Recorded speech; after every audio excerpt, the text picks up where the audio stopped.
I have spent my entire life either at the schoolhouse, on the way to the schoolhouse, or talking about what happens in the schoolhouse. Both my parents were educators. My maternal grandparents were educators. And for the past 40 years, I've done the same thing. And so needless to say, over those years, I've had a chance to look at education reform from a lot of perspectives. Some of those reforms have been good, some of them have been not so good. And we know why kids drop out. We know why kids don't learn. It's either poverty, low attendance, negative peer influences. We know why. But one of the things that we never discuss, or we rarely discuss, is the value and importance of human connection. Relationships. James Comer says that no significant learning can occur without a significant relationship. George Washington Carver says all learning is understanding relationships. Everyone in this room has been affected by a teacher or an adult. For years, I have watched people teach. I have looked at the best and I've looked at some of the worst. A colleague said to me one time, they don't pay me to like the kids. They pay me to teach a lesson. The kids should learn it. I should teach it. They should learn it. Case closed. Well, I said to her, you know, kids don't learn from people they don't like.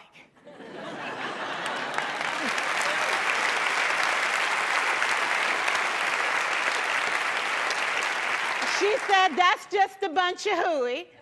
And I said to her, well, your year is going to be long and arduous, dear. Needless to say, it was. Some people think that you can either have it in you to build a relationship or you don't. I think Stephen Covey had the right idea. He said you ought to just throw in a few simple things, like seeking first to understand as opposed to being understood. Simple things like apologizing. You ever thought about that? Tell a kid you're sorry, they're in shock. I taught a lesson once on ratios. I'm not real good with math, but I was working on it. And I got back and looked at that teacher edition. I taught the whole lesson wrong. So I came back to class the next day and I said, look, guys, I need to apologize. I taught the whole lesson wrong. I'm so sorry. They said, that's okay, Miss Pearson. You were so excited. We just let you go.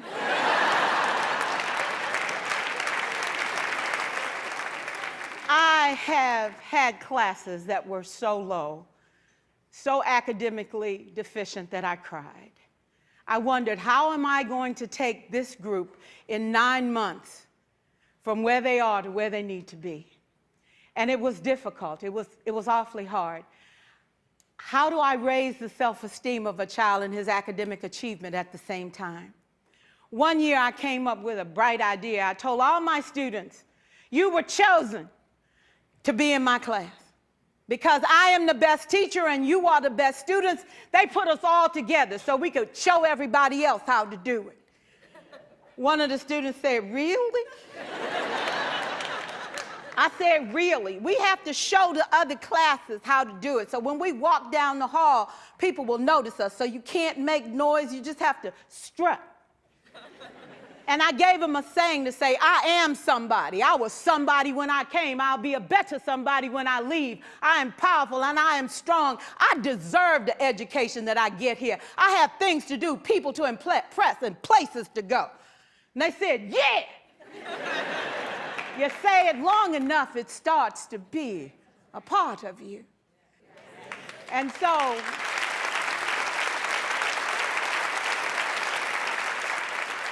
I gave a quiz, 20 questions.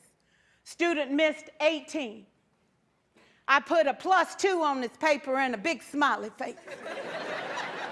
He said, Miss Pearson, is this an F? I said, yes. He said, then why'd you put a smiley face? I said, because you on the roll. You got 2 right, you didn't miss them all. I said, and when we review this, won't you do better? He said, yes, ma'am, I can do better. You see, -18 sucks all the life out of you. +2 said, I ain't all bad.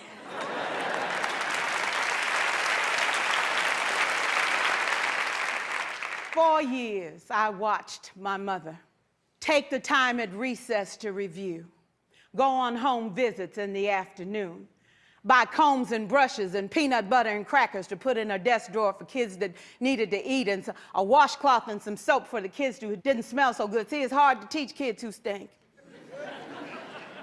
And kids can be cruel. And so she kept those things in her desk, and years later, after she retired, I watched some of those same kids come through and say to her, you know, Miss Walker, you made a difference in my life.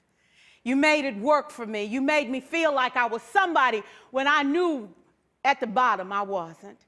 And I want you to just see what I've become. And when my mama died 2 years ago at 92, there were so many former students at her funeral. It brought tears to my eyes, not because she was gone, but because she left a legacy of relationships that could never disappear. Can we stand to have more relationships? Absolutely. Will you like all your children? Of course not. And you know your toughest kids are never absent. Never. You won't like them all, and the tough ones show up for a reason. It's the connection, it's the relationships. And while you won't like them all, the key is they can never, ever know it. So teachers become great actors and great actresses, and we come to work when we don't feel like it, and we listen to policy that doesn't make sense, and we teach anyway. We teach anyway because that's what we do. Teaching and learning should bring joy.